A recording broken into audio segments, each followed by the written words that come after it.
अस्सलामुअलैकुम नाजरीन, आखिर क्यों बहादुर शाह ज़फ़र के सारे शहज़ादों के सरकलम करके उसके सामने पेश किए गए? कब्र के लिए ज़मीन की जगह क्यों नहीं मिली? आज भी उसकी नस्ल के बचे खुचे लोग भीख मांगते फिरते हैं क्यों?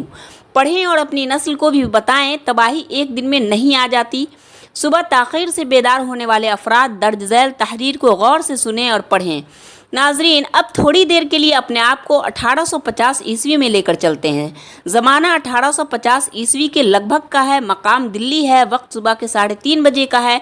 सिविल लाइन में बिगुल बज उठा है। 50 साला कप्तान रॉबर्ट और 18 साला लेफ्टिनेंट हेनरी दोनों ड्रिल के लिए जाग गए हैं।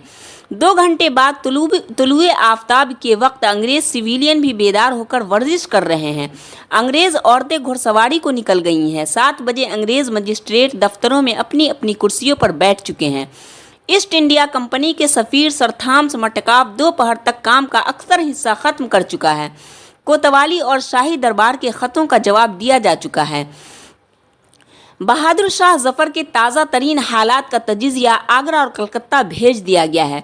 दिन के 1 बजे सर मटकाफ बघी पर सवार होकर वक्फा करने के लिए घर की तरफ चल पड़ा है। ये है वो वक्त जब लाल किला के शाही महल में सुबह की चहल पहल शुरू हो रही है। ज़िल्ले इलाही के महल में सुबह सादिक के वक्त मुशायरा ख़त्म हुआ था, जिसके बाद ज़िल्ले इलाही और अमायदीन ख्वाबगाहों को गए थे।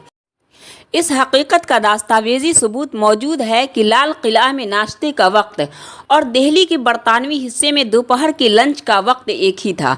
2000 से ज़ायद शहजादों का बटेरबाजी, मुर्गबाजी, कबूतरबाजी और बेंडों की लड़ाई का वक्त भी वही था। नाजरीन, अब ज़रा 2024 में आते हैं। 95% से ज़्यादा अमरीकी रात का खाना 7 बजे तक खा लेते हैं, 8 बजे तक बिस्तर में होते हैं और सुबह 5 बजे से पहले बेदार हो जाते हैं। बड़े से बड़ा डॉक्टर 6 बजे सुबह अस्पताल में मौजूद होता है। पूरे यूरोप, अमेरिका, जापान, ऑस्ट्रेलिया और सिंगापुर में कोई दफ्तर, कारखाना, इदारा, अस्पताल ऐसा नहीं जहां अगर ड्यूटी का वक्त 9 बजे है तो लोग 9:30 बजे आएँ। आजकल चीन दुनिया की दूसरी बड़ी ताकत बन चुकी है। पूरी कौम सुबह 6 से 7 बजे नाश्ता और दोपहर 11:30 बजे लंच और शाम 7 बजे तक डिनर कर चुकी होती है। अल्लाह की सुन्नत किसी के लिए नहीं बदलती। उसका कोई रिश्तेदार नहीं, ना उसने किसी को जना, न किसी ने उसको जना। जो मेहनत करेगा तो वो कामयाब होगा। ईसाई वर्कर थॉमस मटकाफ 7 बजे दफ्तर पहुंच जाएगा तो दिन के 1 बजे तौलिया बरदार कनीज़ों से चेहरा साफ करवाने वाला बहादुर शाह ज़फ़र मुसलमान बादशाह ही क्यों न हो, नाकाम रहेगा। बदर में फरिश्ते नुसरत के लिए उतारे गए थे, लेकिन उससे पहले मुसलमान पानी के चश्मों पर कब्जा कर चुके थे, जो आसान काम नहीं था। और अल्लाह के महबूब सल्लल्लाहु अलैहि वसल्लम रात भर या तो पॉलिसी बनाते रहे या सजदे में पड़े रहे। हैरत यह है कि जिस मुल्क के वोटर ज़हनी ग़ुलाम हो, पीर गुंडे हो, मौलवी मुनाफिक हो, डॉक्टर बेईमान हो, सियासतदान और पुलिस डाकू हो, टीवी चैनल पर मस्खरे हो, ताजिर बेईमान और सूदखोर हो, दुकानदार चोर हो और मुजरिमों को सियासी दबाव में आकर छोड़ दिया जाए, तो क्या ऐसी कौम कभी कामयाब हो सकती है? हरगिज़ नहीं। नाजरीन, खुलासा ये है कि हर जगह लाल किला की तर्ज ज़िंदगी का दौर दौरा है।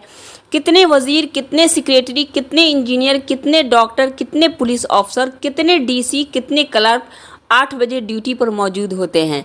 क्या उस कौम को तबाह बर्बाद होने से दुनिया की कोई कौम बचा सकती है? जिसमें किसी को तो इसलिए मसनद पर नहीं बैठाया जा सकता कि वो दोपहर से पहले उठता ही नहीं, और कोई इस बात पर फ़ख्र करता है कि वो दोपहर को उठता है, लेकिन सह पहर तक रिमोट कंट्रोल खिलौने से दिल बहलाता है। जबकि कुछ को इस बात पर फ़ख्र है कि वो दोपहर के 3 बजे उठते हैं। क्या इस मुआशरे की अखलाकी पस्ती की कोई हद बाकी है? जो भी काम हम दोपहर को ज़वाल के वक्त शुरू करेंगे वो ज़वाल ही की तरफ जाएगा। कभी भी उसमें बरकत और तरक्की नहीं होगी।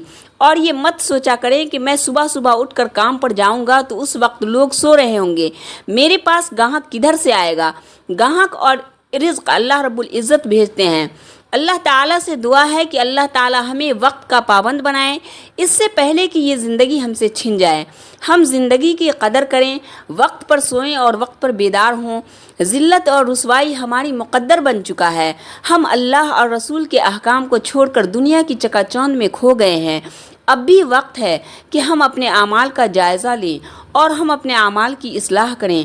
اللہ تعالیٰ سے دعا ہے کہ اللہ تعالیٰ ہمیں سیدھے راستے کی ہدایت دے، صحیح سمجھ دے، آمین۔